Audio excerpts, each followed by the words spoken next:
పట్టించుకోలేదు. అచ్చా దర్యాప్తు దశలోనే కమిషన్లు పలు తప్పిదాలు చేసింది. ఆరోపణలు ఎదుర్కొంటున్న వారు తమను నిర్దోషులుగా నిరూపించుకునే అవకాశం కమిషన్ ఇవ్వలేదు. ఆరోపణలు చేసిన వారిని క్రాస్ ఎగ్జామినేషన్ చేయలేదు. గతంలో అద్వానీ బాలసుబ్రహ్మణ్యం కేసుల్లో సెక్షన్ 8 తప్పనిసరి అని సుప్రీంకోర్టు, ఏపీ హైకోర్టు స్పష్టీకరణ. మరి ఇట్లనే ఇది ఏందో కథ జరుగుతుంది. కాళేశ్వరం ప్రాజెక్టుపై కాంగ్రెస్ ప్రభుత్వం నియమించిన జస్టిస్ పిసి ఘోష్ కమిషన్ ఇందుకు పూర్తి భిన్నంగా వ్యవహరించింది. తన నివేదికలో మాజీ సీఎం కేసీఆర్ను తప్పుపట్టింది.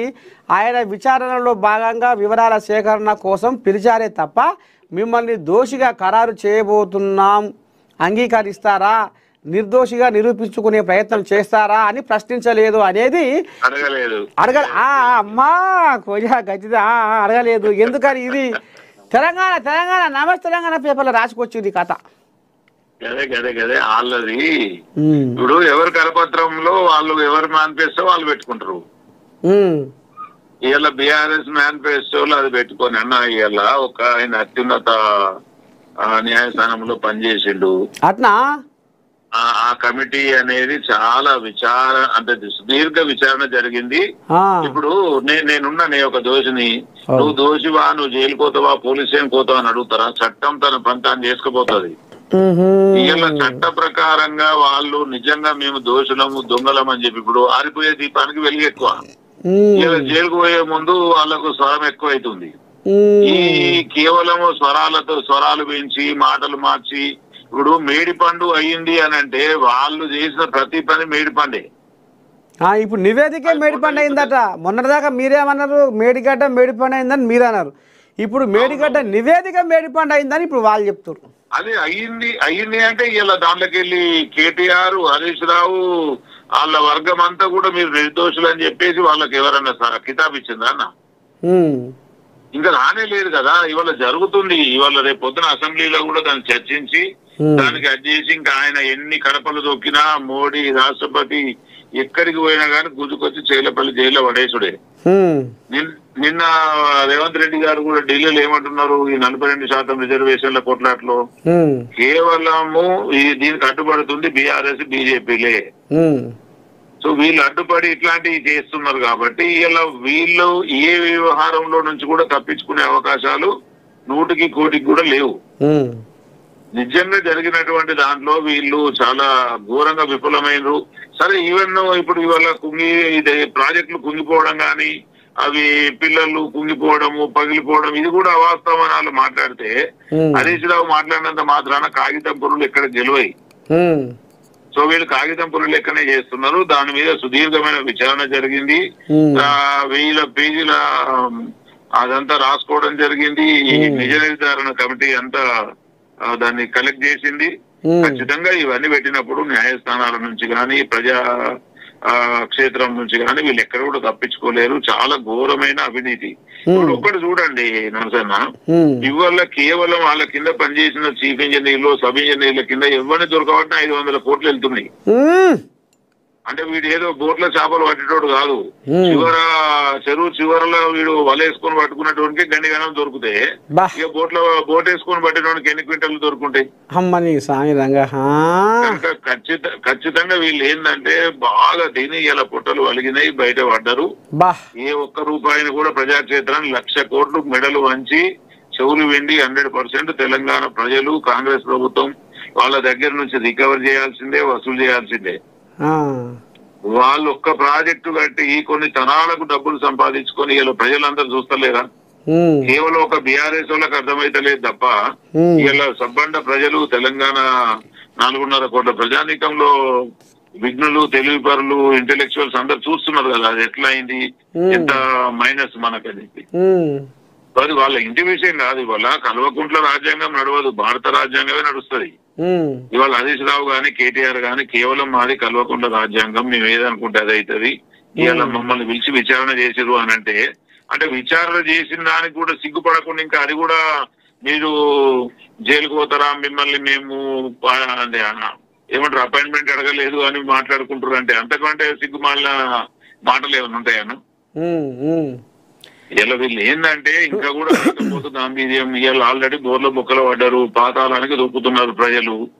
ఒక్కొక్కటి అయిపోయి ఇలా టిఆర్ఎస్ అలియాస్ బిఆర్ఎస్ ను తెలంగాణ ప్రజలు ఇది మన రాష్ట్రము, మన హక్కు, మన తెలంగాణ ప్రతి పేదోడిది ఉన్నోడిది లేనోడిది మన హక్కు అని చెప్పి కొట్లాడి ఒక జేఏసీ కింద ఏర్పాటు చేస్తే ఇవాళ కేసీఆర్ అనేటోడు తెలంగాణ రాష్ట్రానికి ముఖ్యమంత్రి అయిండు.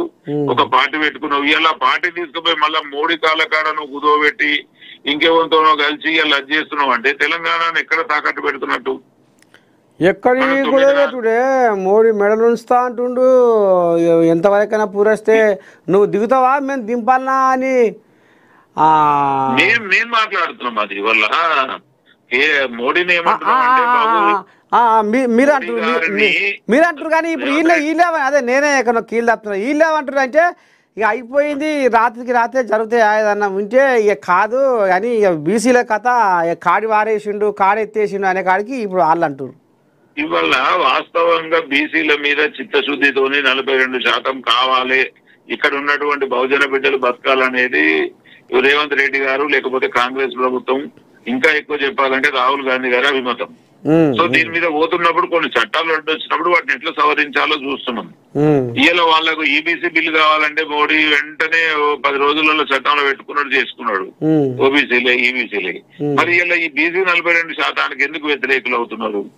చట్టాలన్నీ గుర్తు చేస్తున్నారు అంటే వాళ్ళు ఏదైనా చేసుకోవాలంటే చట్టాలు గుర్తురావు, ఏం చేయాలంటే చట్టాలు గుర్తొస్తాయి. అందుకని మరి ఊరికే పని చేయరాదులే, ఊరికే ఆ 10% మాట ముస్లిం రిజర్వేషన్ తీసేస్తే ఆ బాధ్యత నేనే తీసుకుంటా అని కిషన్ రెడ్డి అంటుండు. అదే ఇక ఎటు తిరిగి ఇప్పుడు ఎవరికైతే మనం బిచ్చం వేస్తామో ఆ బిచ్చం పైసలు మళ్ళా నాకు ఇస్తే నేను నీకు తిరిగిస్తా అంటే ఏమన్నట్టున్నా? ఇలా మనం వేసినాము వాళ్ళు ఇప్పుడు వాళ్ళు ముస్లింలు దేశ పౌరులు కాదా? వాళ్ళకు ఆధార్ కార్డు లేవా, హక్కులు లేవా, ఓటు హక్కు లేదా? వాళ్ళు ఈ మన భారత రాజ్యాంగంలో పొందుపరిచినట్టుగా వాళ్ళు కూడా భారత పౌరులే కదా. ఇలా వాళ్ళకి ఇచ్చిన దాన్ని గుంజుకొని నువ్వు ఇస్తానంటే అందుకనే అంటాడు చెట్టు కింద బ్రీడర్ కంటే ఎక్కువ లీడర్ కంటే తక్కువ, నువ్వు ఏం మాట్లాడుతున్నావు ఆయన కిరికిరి కిషన్ రెడ్డి అని చెప్పేసి గట్టిగానే ఇచ్చిండ్రు. ఇలా నిజంగా ఉన్నందుకు గుంజుకోవడం కాదు, లేని చేయడానికి ప్రాబ్లం ఏది? ఇలా ఒక రెడ్డిగా రేవంత్ రెడ్డి గారు ముందుకు వచ్చినప్పుడు కిషన్ రెడ్డికి ఏం మాయ రోగం? ఖచ్చితంగా బీసీల పట్ల బీజేపీకి ప్రేమ అనేది లేదు. ఇలా రామచంద్రరావు గారు కూడా ఏం మాట్లాడుతున్నారు? లేదు ఇదంతా ముస్లింల రిజర్వేషన్. 100% భారత రాజ్యాంగం కల్పించిన హక్కులలో వాళ్ళకి ఏమున్నాయో వాటిని తీయాలని ఎందుకు చూస్తున్నారు? మనం లేని మనకు కావాలని కొట్లాడుతున్నప్పుడు ఉన్నది ఇస్తే లేని ఇస్తామంటే అది కరెక్ట్ కాదు.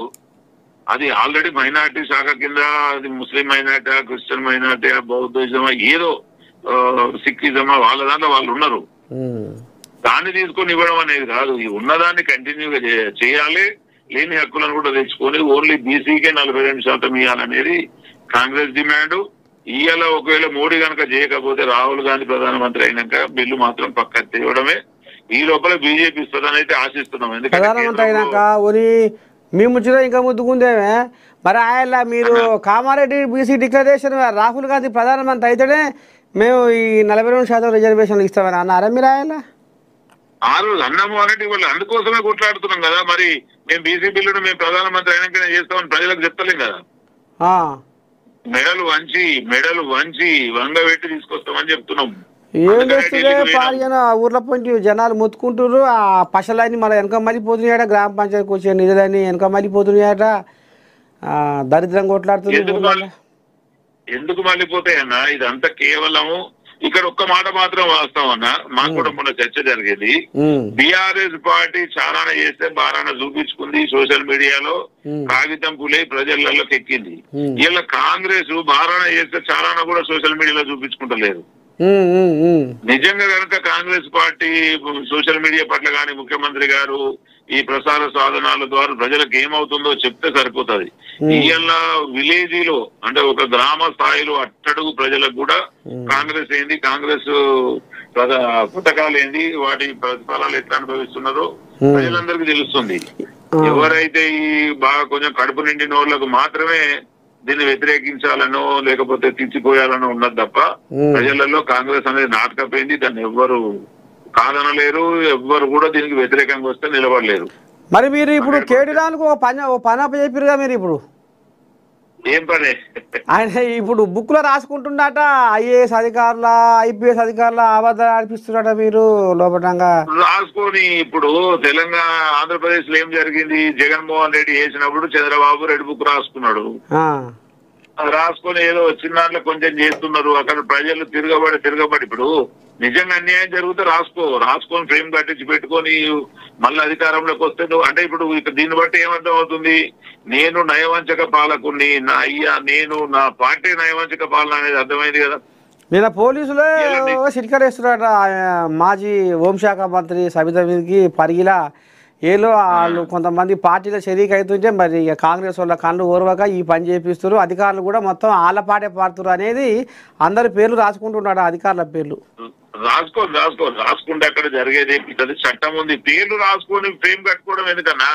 ఇప్పుడే చట్టం లేదా నీకు న్యాయస్థానాలు ఉన్నాయి సుప్రీంకోర్టు ఉంది నువ్వు వచ్చేసి ఎక్కడ అన్యాయం జరుగుతావు ఇప్పుడే మాట్లాడు కుట్రవాయితనం ఎందుకు రేపేమో చేస్తా ఎల్లుండేమో చేస్తా అంటే రేపు కాలం నిన్నుంచుతుందో ఎవరు నుంచుతుందో తెలియదు అప్పటిదాకా ఎందుకు ఇప్పుడు ఏదైనా అన్యాయం జరిగితే న్యాయస్థానాలకు రాదు అది చేయాలి తప్ప నేను రెడ్ బుక్ అంటాడు బ్లాక్ బుక్ అంటాడు బ్లూ బుక్ అంటాడు ఇవన్నీ ఏమైపోతాయి అంటే ఇవాళ చూడండి ఆంధ్రప్రదేశ్ లో ఫ్యాక్షన్ ఎట్లా పడగలిపుతా ఉంది వీని పాటను వాడి చంపుడు వాని పాటను వీడి చంపుడు ఇది కరెక్ట్ పద్ధతి కాదు ఎవరైనా సరే రాజ్యాంగబద్ధమైన పాలనలే పోవాలి ఇలా నిజంగా కాంగ్రెస్ కే ఈ ఉద్దేశం ఉండి కలవకుండా ఫ్యామిలీని లోపల పెట్టాలనుకుంటే ఇలా ఈ కేటీ రావు బయట ఉండి మాట్లాడాడు ఆయన బాయ్కాట్ ఉండి మాట్లాడాడు అంటే ఈ విషయంలో రేవంత్ రెడ్డి మాట తప్పిండనే అంటారు జనాలు ఎందుకంటే మరి ఇక 2 ఏళ్ల పొద్దు ఇంతవరకు ఇంకా సాగదీస్తున్నారు చెంచలగూడ జైల్లో డబుల్ బెడ్రూమ్ కట్టిస్తాను ఎలక్షన్ల ముందర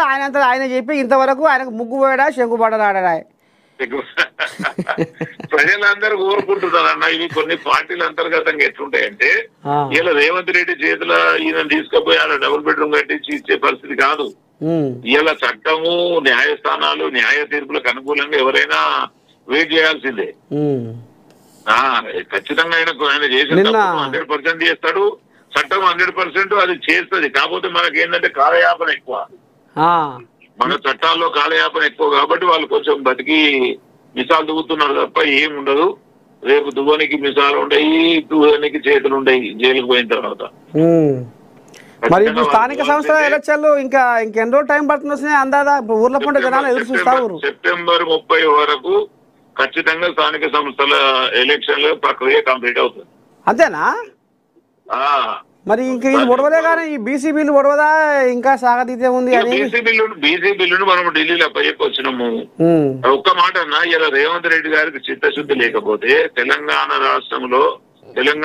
రాష్ట్ర అసెంబ్లీ చట్టం ఉంటది చట్ట ప్రకారంగా మనం దాన్ని చట్టం చేసినాము చట్టం ఆమోదింపజేసుకున్నాము ఆ బిల్లును మళ్ళా గవర్నర్ గారికి కూడా ఇవ్వడం జరిగింది గవర్నర్ గారికి కూడా అధికారాల ప్రకారంగా అధికారం లేదు కాబట్టి 9th షెడ్యూల్ ప్రకారంగా ఆయన కూడా మళ్ళీ కేంద్రానికి పంపాల్సిందే ఇవాళ కేంద్రం దగ్గర ఆగిపోయింది అది కేంద్రం కనుక నిజంగా ఇవ్వాలనుకుంటే ఇస్తుంది ఎందుకంటే ఎగ్జాంపుల్ గా మనకు ఉత్తర భారతదేశంలో 4-5 రాష్ట్రాలలో ఇచ్చిండ్రు మన దక్షిణ భారతదేశంలో కూడా తమిళనాడులో చేసుకున్నాడు 69% నడుస్తుంది అక్కడ రిజర్వేషన్ కాకపోతే ఏంటంటే ఈ పార్టీలలో వ్యతిరేకులు ఉన్నోడు ఎవరైనా కోర్టుకు పోతే దాని మీద మళ్ళా కాలయాపన జరుగుద్ది అని చెప్పడమే తప్ప లేకపోతే ఇవాళ మనం ఆమోదించుకున్న దాని ప్రకారంగా మనం వెళ్ళిపోవచ్చు సెంట్రల్ బిల్లు ఆమోదం కూడా అవసరం లేదు రాష్ట్ర బిల్లుగా పెట్టుకోవచ్చు తమిళనాడులో కోర్టు మెట్టెక్కే తీర్పు పొందిరా ఇది